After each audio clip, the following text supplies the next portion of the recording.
या देशामध्ये राज्यघटना आहे, या देशामध्ये भारतीय संविधान आहे, त्यानुसार या देशाचा राज्यकारभार संविधानिक पद्धतीने चालायला पाहिजे, परंतु कुठेतरी त्या पद्धतीने चालताना दिसत नाही। थोड़ा मैं बाजू में जाता हूं। दररोज लोकशाहीची हत्या केली जात आहे, संविधानाची पायमल्ली या भाजपा सरकारद्वारे केली जात आहे। दररोज कोणत्या ना कोणत्या अन्याय अत्याचाराला या देशातील सर्वसामान्य जनता बळी पडत आहे। हा देश लोकशाहीकडून हुकुमशाहीकडे जात आहे। म्हणून मित्रांनो, आपल्याला हे कुठेतरी थांबवावं लागेल, देशामध्ये परिवर्तन आणावं लागेल। यासाठी एक 2 मिनिटं घेतो। 2014च्या निवडणुकी अगोदर नरेंद्र मोदींनी खोटे आश्वासनं दिले। त्या आश्वासनाची जर आम्ही लिस्ट काढली तर बरीच लांब लिस्ट आहे, परंतु त्यापैकी 2 आश्वासन हे जगप्रसिद्ध म्हणता येईल। एक तर त्यांनी आश्वासन दिलं होतं की काँग्रेसच्या काळामध्ये जो काळा पैसा विदेशामध्ये तो इतक्या मोठ्या प्रमाणात आहे की आपण जर इकडे भारतामध्ये आणला आणि तो मी आणणार आणि त्यापैकी प्रत्येकाच्या खात्यामध्ये 15-15 लाख रुपये टाकणार आणि ते खाते पैसे ते 15 लाख रुपये टॅक्स फ्री असतील असं सुद्धा त्यांनी घोषित केलं होतं। त्यानंतर दुसरं आश्वासन त्यांचं होतं की या देशामध्ये दरवर्षी 2 करोड रोजगार आम्ही देऊ, परंतु परिस्थिती अशी आहे की 2 करोड रोजगार दिलं तर दूरची गोष्ट आहे, परंतु सरकारी खात्यामधल्या नोकऱ्या सुद्धा हिसकावल्या जात आहे। त्यानंतर 15 लाख रुपये तर दूर आहे, पण 15 रुपये सुद्धा साधे सर्वसामान्य जनतेच्या खात्यामध्ये अद्याप या मोदी सरकारने टाकलेले नाही। असे अनेक खोटे आश्वासनं ह्या मोदी सरकारने दिले आणि अशा परिस्थितीमध्ये आम्ही सर्वसामान्य जनता या मोदी सरकारच्या चुकीच्या धोरणाविषयी बोलतो तर आम्हाला जेलमध्ये टाकलं जातं। दिल्लीचे लोकप्रिय मुख्यमंत्री अरविंद केजरीवाल असेल किंवा झारखंडचे मुख्यमंत्री हेमंत सोरेन असतील, अशा दोन्ही लोकप्रिय उमेदवारांना या मोदी सरकारने निवडणुकीच्या वेळी ऐन निवडणुकीच्या वेळी त्यांना जेलमध्ये टाकलं। अहो, ही कशी लोकशाही आहे, ही कशी तुमची राजनीतिक पद्धती आहे, कशा पद्धतीने तुम्ही देशाचा राज्यकारभार चालवता हे तुम्हाला सांगण्याची गरज नाही, हे सर्वसामान्य जनतेच्या लक्षामध्ये आता आलेलं आहे। आणि दरवर्षी बेरोजगाराची संख्या इतक्या मोठ्या प्रमाणात वाढलेली आहे, लोकांकडे रोजगार नाही, कामधंदा नाही, शेतकऱ्यांना हमी भाव नाही, महागाईने सर्वसामान्य जनतेचं कंबर तर तोडलेलं आहे, त्यामध्ये बेरोजगारीचे प्रमाण सुद्धा खूप मोठ्या प्रमाणात आहे। म्हणून अशा परिस्थितीमध्ये आम्हाला हे सरकार बदलवण्याची खूप गरज वाटते आणि हे सरकार बदलावं लागेल, तरच आम्ही सर्वसामान्य जनता या देशामध्ये सुखरूप पद्धतीने जीवन जगूया। मी नागपूरवरून येतो, ते नागपूरचं आमचं टरबुजा, त्याचं नाव सांगतो देवेंद्र फडणवीस, हा नागपूरमधून येतो। या राज्याचा तो गृहमंत्री आहे, परंतु सगळ्यात जास्त जर मोठी ह्या जगातील क्राईम सिटी असेल तर ती नागपूर आहे। तुम्ही नागपूरचा पेपर खोला, त्या पेपरमध्ये तुम्हाला 4 मर्डर, 7 हाफ मर्डर, घरफोड्या, चोरी, डकेती असे तुम्हाला पेपर खोलल्याबरोबर पाहायला मिळतात। कारण रे हा देवेंद्र फडणवीस स्वतःचं गृहक्षेत्र, स्वतःचं गाव, स्वतःच्या शहराची सुधारणा करू शकत नाही, तर हा राज्याची सुधारणा कुठून करेल, हा राज्य कसं सुख समृद्धीमय करेल हे आपल्याला समजून घ्यावं लागेल।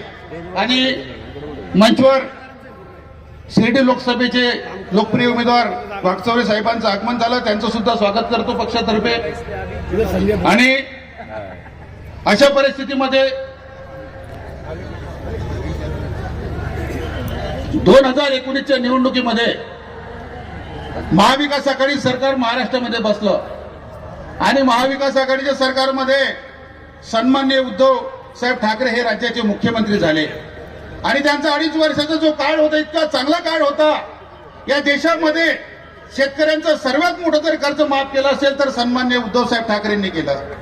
या देशामध्ये, या राज्यामध्ये एकही दंगा मुख्यमंत्री उद्धव साहेब ठाकरे असताना झालेला नाही। एवढंच नाही तर कोरोनासारख्या महामारीच्या काळामध्ये उद्धव साहेब ठाकरेंनी एवढी चांगली परिस्थिती हाताळली की उद्धव साहेब ठाकरेंचं कौतुक या राज्यातील, या देशातील जनता नाही करत तर जगाच्या पाठीवर त्यांचं मोठ्या प्रमाणामध्ये कौतुक केलं जात आहे। असे चांगले कार्य सन्माननीय उद्धव साहेब ठाकरेंनी केले, परंतु असं सरकार या देवेंद्र फडणवीस किंवा भारतीय जनता पक्षाला पाहावंसं झालं नाही, म्हणून त्यांनी 50 आमदार 50 कोटी देऊन खरेदी केले. आता मित्रांनो विचार करा, 50 कोटी इंटू 50, 2,500 कोटी यांनी उद्धव साहेब ठाकरे साहेबांचं सरकार पाडण्यामध्ये खर्च केला. यावरून तुम्हाला समजवायला येतं यांच्याकडे पैसे किती आहे आणि हे पैसे ह्या चोरांचे नाही आहेत.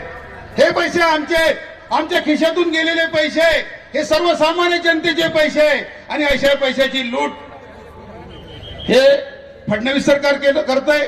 आणि बघा, त्याला वाटलं की उद्धव साहेब ठाकरेंचं जर मुख्यमंत्री पद गेलं तर माझा नंबर लागेल. परंतु नीतीचा खेळ बघा, फडणवीस आजही उपमुख्यमंत्रीच आहे. 2 उपमुख्यमंत्र्यांपैकी ते एक उपमुख्यमंत्री आहेत. हा नीतीचा खेळ असतो. परिवर्तन हा संसाराचा नियम आहे.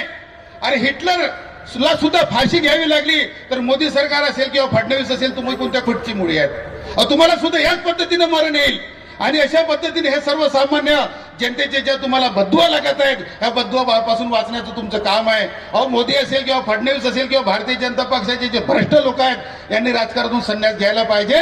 आणि जगामध्ये, देशामध्ये, राज्यामध्ये चांगले लोक आहेत, त्यांना तुम्ही सत्तेमध्ये येऊ द्या, त्यांना सत्ता करू द्या. आणि या देशाला, या राज्याला चांगली सत्ता द्या. आणि मी थोरात साहेब, मी वंचित बहुजन आघाडीमध्ये 5 वर्ष जनरल सेक्रेटरी होतो. त्यानंतर बहुजन समाज पक्षामध्ये 20 वर्ष काम केलं.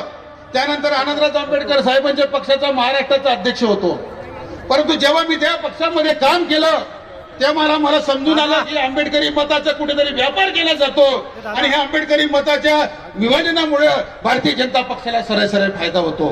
म्हणून त्यावेळी मी एक निश्चय घेतला की आम्ही आमचं मत, जे डॉक्टर बाबासाहेब आंबेडकरांनी आम्हाला संविधानाच्या माध्यमातून जे आम्हाला मतदानाचा अधिकार दिला, ते मतदान आम्ही ते विकलं नाही जायला पाहिजे.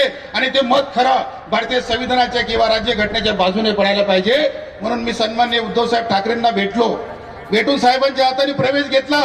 माझ्यासोबत 750 लोक मातोश्रीवर प्रवेश झाला आणि लगेच मला साहेबांनी महाराष्ट्र राज्याची संघटक पदाची धुरा दिली. तेव्हापासून मी राज्याच्या अनेक शहरामध्ये, गावामध्ये, तालुक्यामध्ये फिरतोय आणि संघटन वाढवण्याचं काम करतोय. म्हणून मी या प्रसंगी दलित बांधवांना, माझे जे आंबेडकरी अनुयायी, त्यांना सांगू इच्छितो की आपण या 2024च्या निवडणुकीमध्ये भारतीय जनता पक्ष असेल, शिवसेना असेल किंवा वंचित बहुजन आघाडी असेल किंवा बहुजन समाज पक्ष असेल किंवा त्या बच्चू कडूचा प्रहार पक्ष असेल, अशा कोणत्याही थर्ड पर्यायाला आपलं मतदान करू नका. कारण हे तुमचं मतदान जर त्या पक्षाला तुम्ही कराल तर ते तुमचं मतदान भारतीय जनता पक्षाला फायद्याचं ठरेल आणि लोकशाही कुठेतरी घातक होईल आणि लोकशाहीला कुठेतरी धोका येईल. मित्रांनो, डॉक्टर बाबासाहेब आंबेडकरांनी 2 वर्ष 11 महिने आणि 18 दिवस, वयाच्या 58व्या वर्षी त्यांना बीपीचा आजार होता, शुगरचा आजार होता, अनेक आजाराने ग्रस्त असे डॉक्टर बाबासाहेब आंबेडकर होते. अशा आजारामध्ये त्यांनी भारतीय संविधान 2 वर्ष 11 महिने आणि 18 दिवसांनी खर्च करून भारताचं संविधान लिहिलं. या संविधानाच्या माध्यमातून आम्हाला मूलभूत अधिकार दिले, फंडामेंटल राईट्स दिले, मतदानाचे अधिकार दिले. आणि अशा परिस्थितीमध्ये आम्ही त्या पद्धतीने या देशामध्ये सुखरूप जगत आहोत. परंतु आज अशी परिस्थिती निर्माण झाली आहे की संविधान धोक्यात आहे. अगोदर तर मित्र हो, हा रात्र काळोख्याची होती, पण आता हा दिवस सुद्धा काळोख्याचा आहे. म्हणून आपल्याला याच्यामधून बाहेर पडावं लागेल.